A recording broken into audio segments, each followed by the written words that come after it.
En breve, la página de la C en la cual participo tendrá tres trabajos míos descargables en PDF.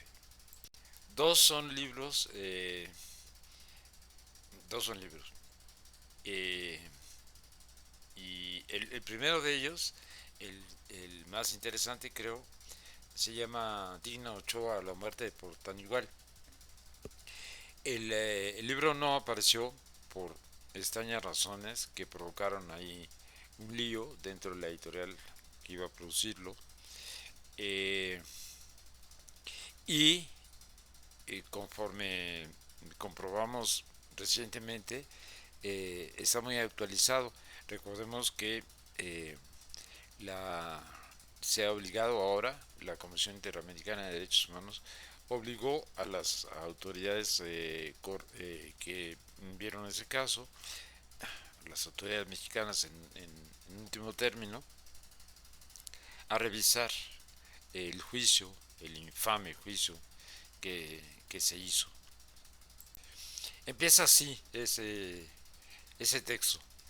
Zacatecas 31, Colonia Roma. O sea, a la misma hora, un trabajador, no, perdón, no voy a rehacer el video, así que empieza así. El central de autobuses del sur, alrededor de las 12:15 am. Gerardo González baja del camión que lo trae de Cuernavaca, donde reside. Así recuerda, nervioso, consciente de la vitrina en la cual desde el día que él se convirtió como un ser incómodo e indefenso, parte de una historia que toca los sótanos del país. Se ha vuelto abogado laboralista, pero conserva estrechos vínculos con defensores de derechos humanos. Esa proximidad a los aparatos de justicia y a la confrontación con el poder deben prevenirlo al dar una vez más su versión sobre un momento particularmente delicado. De modo que busca ir directo al grano y cuando una pregunta lo hace entrar en detalles intrascendentes se detiene en explicaciones que sobran. El día referido vuelve a los hechos en la jerga judicial.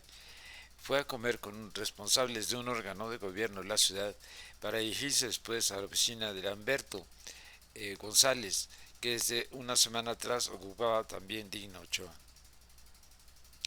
Zacatecas 31, Colonia Roma. Hacia la misma hora, un trabajador ambulante concentraba su discreta mirada en lo que percibía en torno a un edificio amarillo pálido a mitad de la cuadra.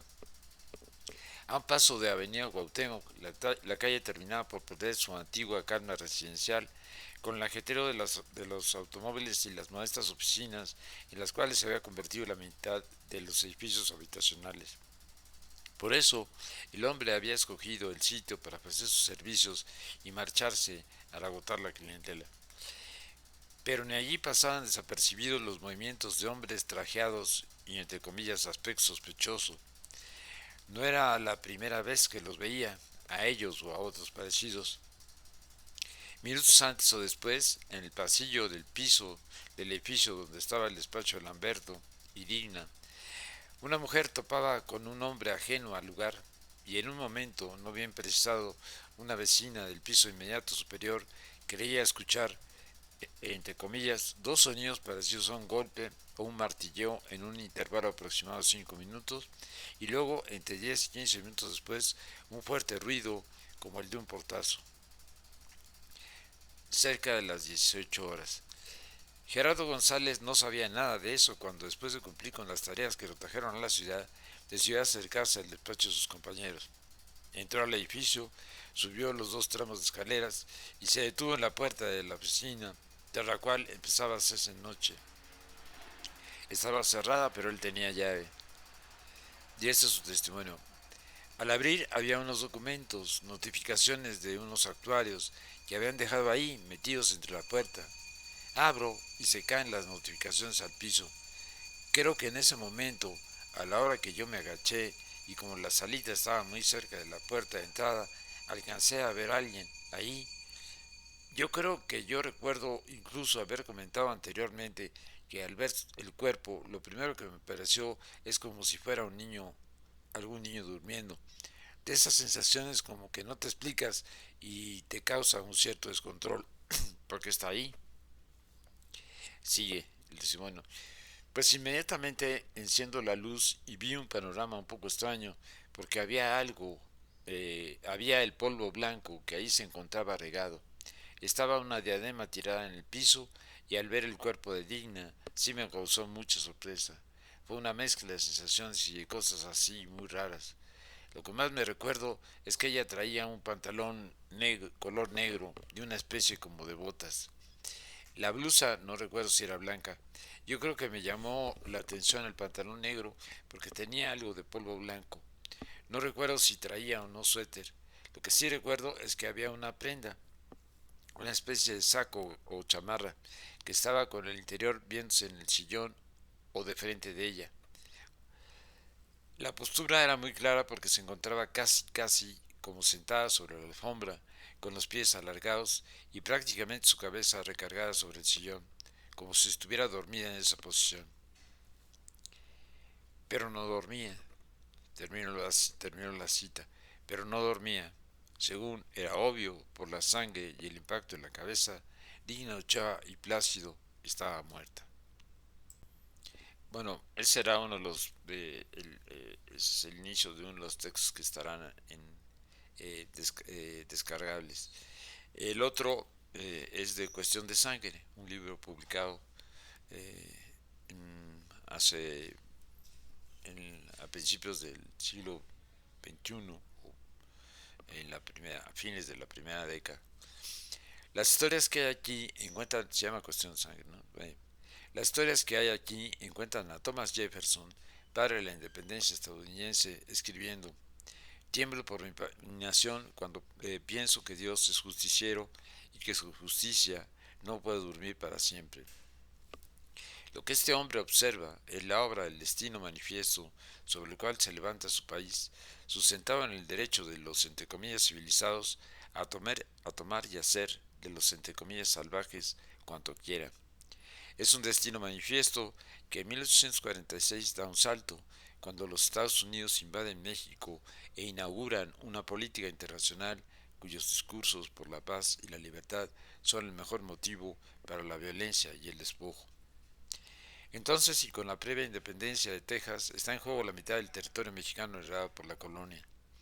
2 millones de kilómetros cuadrados que en su mayoría y en términos reales siguen perteneciendo a las naciones nómadas, pero por los cuales el pueblo de la Nueva España pagó un alto costo. Buena parte de nuestro destino se sella allí para supeditarse al que en gran medida, merced a las inmensas superficies tomadas en ese momento, terminará convirtiéndose en el policía del mundo. Aquí dijimos, hay historias, son sobre la intervención de 1846 y sobre las grandes realidades involucradas en ella. El enormemente plural México de la época, lejos de constituir una nación, cada vez un poco más pobre y caótico, y que justo con la derrota en aquella prepara los cambios en los cuales se sustentará hasta el siglo XXI. Los Estados Unidos, construidos sobre la expansión territorial y el trabajo esclavo, gracias al sacrificio de muchos y a la avaricia inagotable de unos pocos, que desde siempre obran ocultas de su pueblo. El complejo universo indígena de Norteamérica, de tribus recolectoras a federaciones de comunidades agrícolas, condenado a desaparecer y sin el cual es inconcebible la fundación de las colonias europeas. Entre las historias va la mayor decepción en los anales de Washington. Parece una historia secundaria y no es. A través suyo se expresa la moderna lógica de la máxima rentabilidad inmediata en la cual está inmerso el destino manifiesto. Quienes escapan de las tropas invasoras son resultado de ella, estadounidenses nativos para los cuales el sueño americano no se cumple, e inmigrantes que tienen un currículum de pérdidas del otro lado del Atlántico. Parte de ellos son unos cientos de hombres que en lugar de buscar su suerte a solas, a la manera de los miles otros, se suman a plazos a los mexicanos y terminan formando el batallón de San Patricio.